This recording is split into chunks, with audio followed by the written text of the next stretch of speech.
What's up, beautiful people? So here we are in another location. We're out here in Lisbon, Portugal. So we finally made it out here. The weather is much more beautiful. It's much more warm, but it's also the month of May. Now, Lisbon is on the far western coast of Europe and has one of the most western points in Europe that we got a chance to explore. Its population is a little bit over 500,000 and has become a place known very well for tourism. So now let's see what we can explore, see what we can find out about Lisbon. It has a very rich culture and I'm loving the energy already. Let's see what we can find. What's going on? My name is Brandon Campbell. I'm from Las Vegas, Nevada, but based out of New York City. And over the next year, I'm going on a journey to explore culture, traveling through at least 12 different cities in 10 different countries, living like a local, and finding what's truly authentic in each country. So let's explore these places together for the very first time, meeting new people, having real conversations, and having new experiences. Now, I'm no expert, and I've never done this before, but the goal is to bridge the gap between American society and the rest of the globe, emphasizing we can all be global citizens. I believe the best in humanity is realized when we learn from and embrace the differences within each other. In the end, it'll make us all a little more open-minded, a little more inspired by the people in the world around us, and with an ever-growing extended family.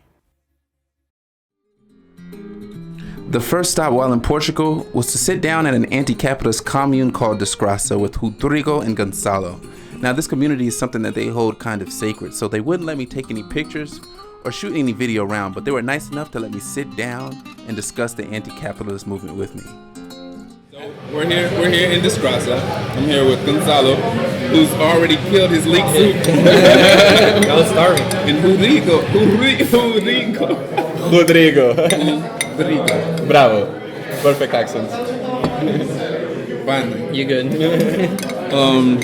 And we're in Lisbon, and today we're basically just having a conversation about life in Lisbon, what's authentic about the city, what's authentic, what gives you pride about where you're from, a little bit maybe background on kind of how you guys have grown up, and I'm excited to be in this place, Desgraça, which serves vegan food. So, to talk about the food, like... yeah, why is it vegetarian? It's vegan. I mean vegan. Vegan. Oh, okay, why is it vegan? So, like, all the people here, they are anti-capitalists. And because... They're what? Anti-capitalists. What does that mean?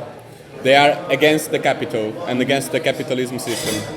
And because of that, like, they try to pretend or to create a parallel system to the capitalism system where there is no relationships of power among the people and among the animals. It's why here they serve vegan food, because we don't want to subordinate the animals with our power and to promote this system where the animal industry, it's the biggest reason of the climate changes in the world, and because of that they make vegan food like as a protest to as a statement, exactly, because they are not ingenuous, like they know that this is going to change the world. Of course they don't think about that, but it's a statement that we don't want to be part of the system like that, and it's why like they cook vegan food. So what fuels like your passion towards anti-capitalism? For me, like, it's just a system that doesn't work. Like a system around capital simply doesn't work, because you see that to fit Western societies like US or Europe, we need to fuck completely South America and Asia. Like, they are the slaves of the 21st century. And I'm not talking about Africa, because I think this is another issue. But if you look, the capitalism system, it works because there is a communist system behind called China. And China is producing everything without no technology. It's like men's hands or women's hands that they do single men's functions, like this. And the capitalism system, it works because there is people completely slaves of the capital that have to produce for the Westerns to buy. And you said you don't think we need a state or a government to get things done. No. And Gonçalo said, this is where we clash. Yeah. So tell me what you think, Gonçalo. Like, specifically, where do you guys clash, and like, what do you think about? Just because like Are you happy? Do you agree with the anti-capitalist movement? Oh no, I definitely agree. It's just that I'm a little bit more down to earth than he is and less idyllic. So I don't see it as sustainable. I don't even blame it on the people. I just think it's hard when you have such a big population like we have nowadays, and that's not something we can change. Like, we're a big world. It's hard to reach out education and the same values to everyone, and it's hard to get everyone to work synergetically when you have such a scaled world like we do. So ideally, yeah, I agree with Rodrigo. I just don't think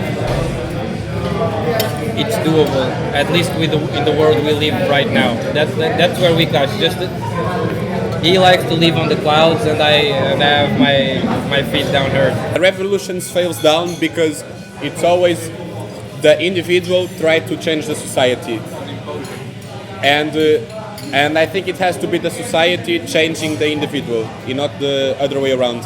And to be that, and to that happen, it has to be a revolution inside first inside to after become outside. So like it takes time. It's a process, and I think the best answer for that process to become more quick, it's education. Like, we need a big reform on education, on schools, on family. Like, in many things we need that.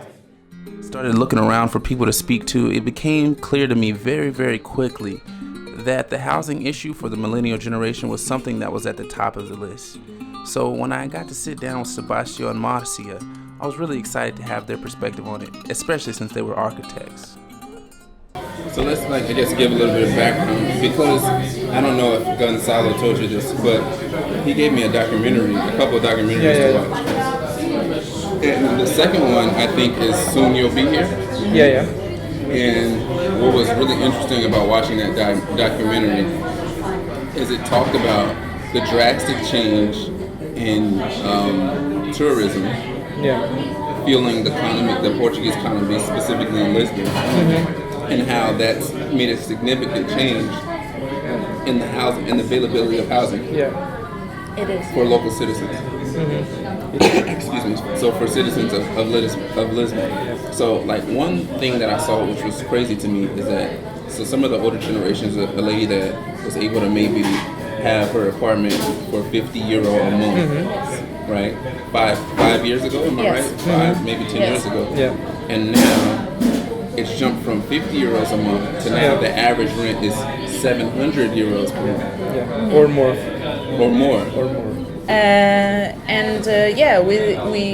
We lived it, and it's really serious. It's becoming really serious and dramatic, because it's not only our generation affected. A lot of generations are being affected. Even the old people are having and they can't work. They cannot make some job. So to make sure that I understand, so the Troika law made it so that the housing laws were different. It allowed for so like a landlord to be able to more easily evict a tenant that wasn't paying rent. But it also changed the zoning. This was something that I heard, like terms like the allowance, so allowing for more short-term rents for apartments. And because one thing that I saw is it's 2 points. That change. The change was to evict whoever he wants. You don't need to be a not payer. That's not really usual. Really? You don't need to not pay? No. You can just evict? They can just evict. And that's the change in the law. They have to give you 1 year of rent. So your rent per month times 1 year times 12 months. And then you need to go out. This law has two changes, that one. And the other change in this law was that one. What was the other change in this law? I just got lost. No, the rent, the prices. No. Before the buildings had this. You have one building in Lisbon. Downstairs, you need to have a commercial, Commercial stuff, on the first floor, it can be offices. And the next ones need necessarily to be housing. So what you can do now is, if you have the money for it, you can buy a whole quarter of downtown and make it a hotel. And you don't have to respect any uses for housing for local communities. Right. You know. So then it in effect takes away housing from local people. Basically. No, and it changes how you live the city. Imagine.